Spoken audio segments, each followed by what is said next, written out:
It's Tuesday the 11th of April 2017. Welcome to the Purple Army podcast, in association with Goldstone Wealth Management. This is episode number 91, and I am Ross McGregor. In this week's show, we'll chat with former Clan and Fife Flyers forward Brendan Brooks. We'll chat about the topics raised at the fan forum. First off though, we'll look back at the playoff weekend.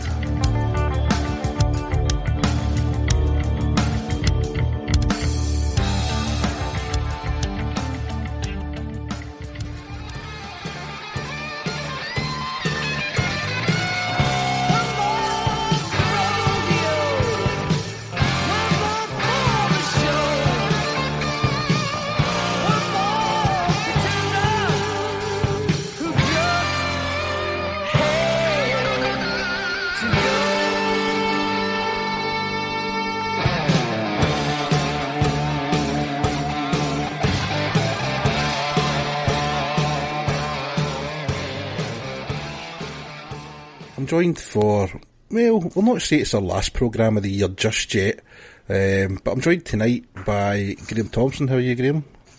I'm doing fine, thanks, Ross. We've also got Jennifer Shaw. How are you, Jennifer? Recovering after the weekend quite well. You're a recovering alcoholic for this week, aren't you? Yeah. Stephen McLaren, how are you? Hello, I'm okay. And Raymond Monaghan, how are you, Raymond? Same as Jen, just recovered fresh from playoff weekend. You're another recovering alcoholic. We're going to just go through a couple of wee things, especially, the main news that came out today is Matt Keith now. I don't know if it's a retirement or not.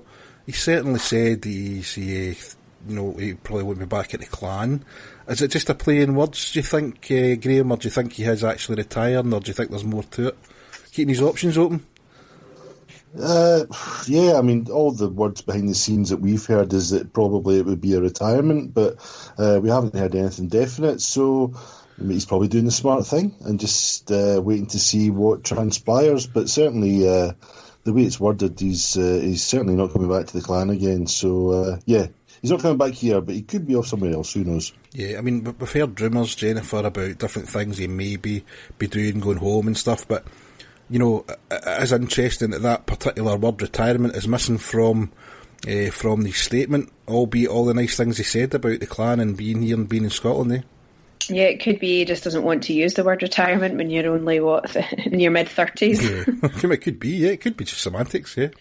I don't know, Raymond also paid a lot of cognizance to the influence that Ryan Finnerty had on him being here, and a lot of kudos in his statement towards Ryan and the way he was treated by Ryan and how he was a coach he wanted to play for. It's quite significant, wasn't it?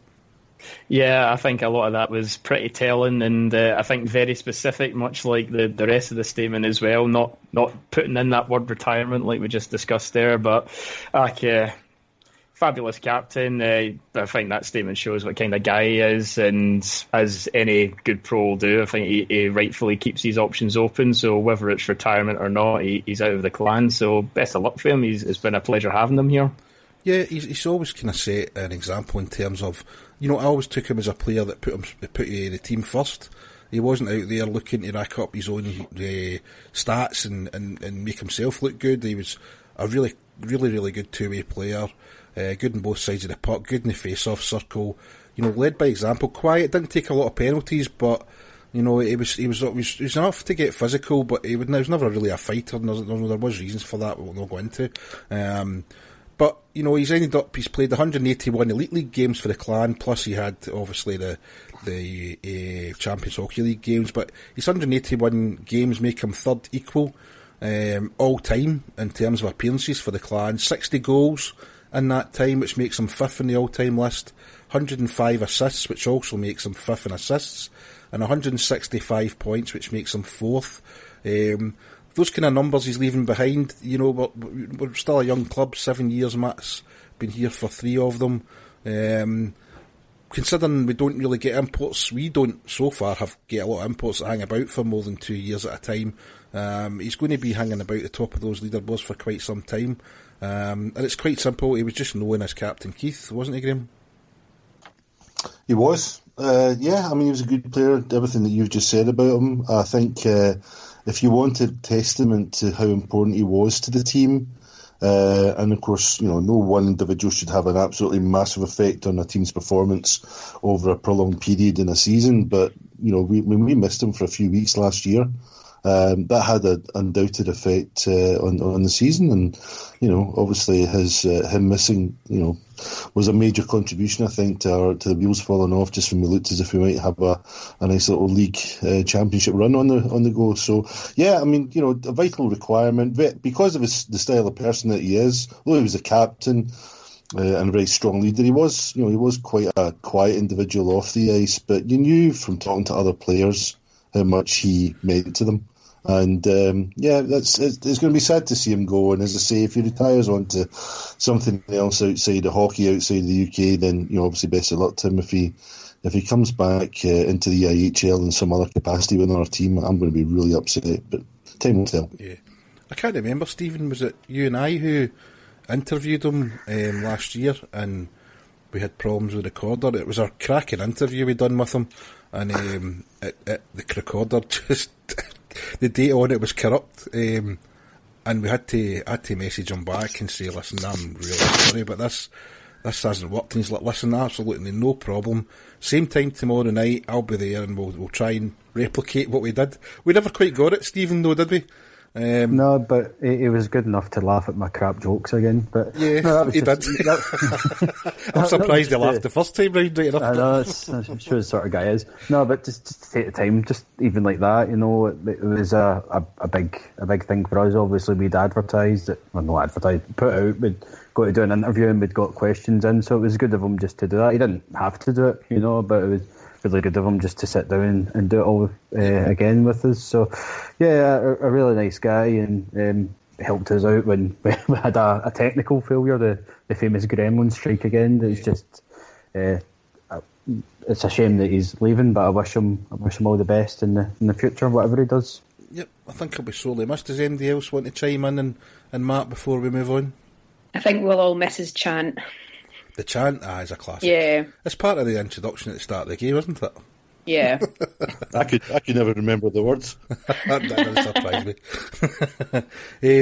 Well, moving kind of quickly on to the playoffs, we're not going to dissect any of the games. Dundee obviously ran Belfast, Cardiff really, really close.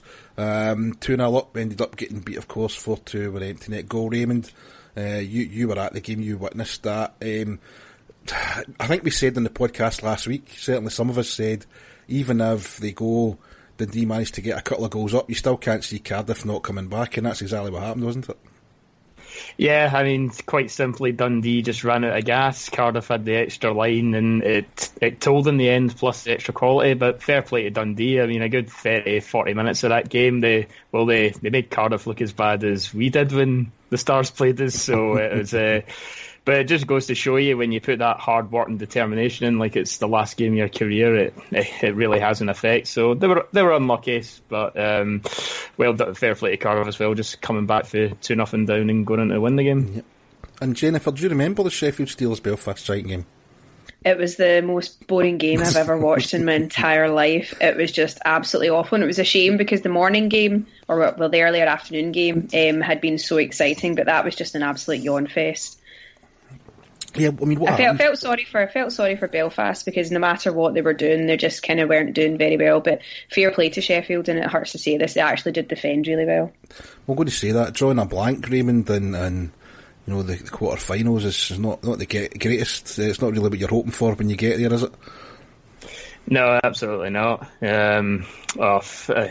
Can't really add much to it, Jen said. Just an absolutely dull game, and I think there was a candidate as well for miss of the season. I think it was Rutherford. It was harder to miss, and he still put it wide anyway. Absolutely terrible. Sheffield defended well, but I think only 17 shots on Stephen Murphy in the 60 kind of tells you the story of the game. And we were kind of thinking the either the winner or the loser of this game, the winner was going to be ran right down by the other, but I think when we get to the final, I think in the end it was actually Dundee that ran Cardiff down in the end in that told. But yeah, horrible game, that second one.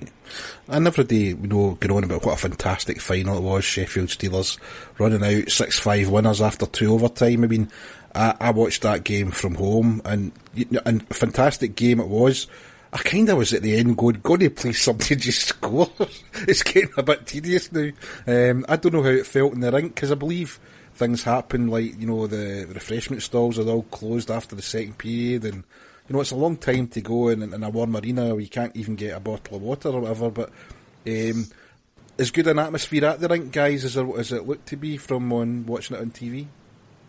Yeah, up until the 60 minutes, it was a really good atmosphere, and then the 2 overtime periods were just drawn out. I think everybody was just absolutely knackered to go from normally being a 2.5 hour game to pretty much a 4 hour game. It made it really, really, really long, kind of being sat in the seats. But there was certainly lots happening to kind of keep the game exciting. The officiating was pretty much spot on.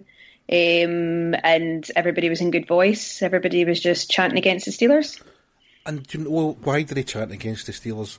We all have now seen, the image of Armstrong running the goalie. There's no two ways about it.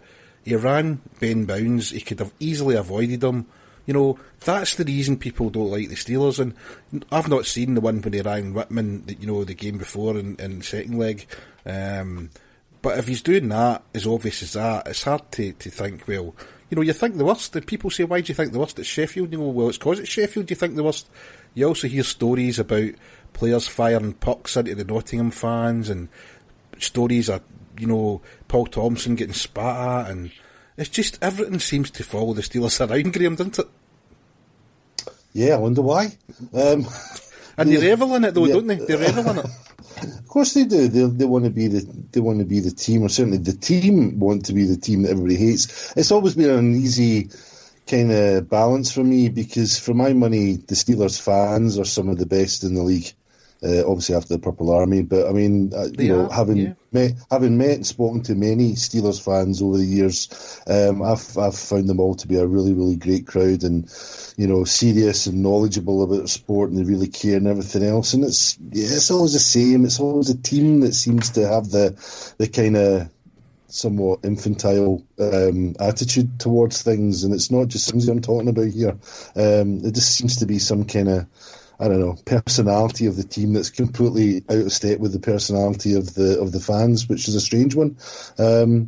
But yeah, and as far as running the goalie's concerned, I wasn't too sure about it until Steelers have just confirmed it on their email, on their tweet. You're waiting for them to tell you that was. Yeah, I wasn't that sure, and then, but thank goodness Steelers have finally clarified it for us. It was a run on the goalie, so well done for that, Steelers. I think you're going to hear about that for a while to come. But no, it was just to quickly kind of catch up on the whole thing. It was a great final, with the exception, as the other guys have just said, that the overtime did draw out. And I know that everybody says that really, penalties is maybe no way to bring a game to a conclusion. But is that not why we came in with 4-on-4 and then 3-on-3? Well, I thought they were going to do that. Actually, I thought they would have dropped to 4-on-4 and then maybe 3-3 if it hadn't happened after 10 minutes or whatever. But I don't know. Maybe there was an announcement. I missed the announcement because I didn't know how the whole game. I felt a bit like Dean Smith not knowing how a game's supposed to come to a conclusion until I picked up on it on social media, and I just thought, well, why do that? Because you've had the other games in the playoffs finishing on 10 minutes 4-on-4, then followed by 5 minutes 3-on-3 if it came to that. Why not just do that for the final? And I think a mistake was made deciding just to sort of play it out as is. And I saw some tweets saying, well, this is the way it should be played. I don't agree with that, because you can have teams cancelling each other out, as we saw in the second semi-final. And can you imagine that? You end up with a great chance of going to a Norway hockey game where it runs to, 8 overtimes? I mean, who wants that? So the thing is, I think hopefully we'll think about that again. If there was a neutral getting across that on the red button or on the BBC app, and they'd watched it, they'd have been in, you couldn't have failed to be impressed with the scores from back and forward. but I've a doubt if any of the neutrals would have hung about for the extra 40 minutes or whatever it was they had to wait to get a winner. So yeah, I'm not so sure about that one myself, but all in all though, the playoff final weekend seems to have been another success.